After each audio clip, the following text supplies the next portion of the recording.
Blessed is the fruit of your womb, Jesus. Onye sulumwa yanakwa, Queen of peace, Queen of angels. Turu anyị ga n'eluigwe.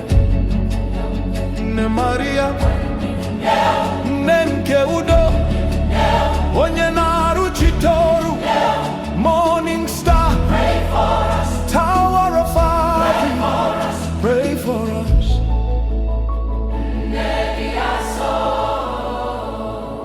We bring our families to your feet. Any child crying right now, wipe their tears. Intercede for Nigeria.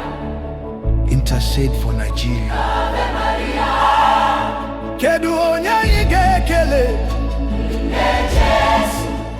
Kedu onye ị ga-eto?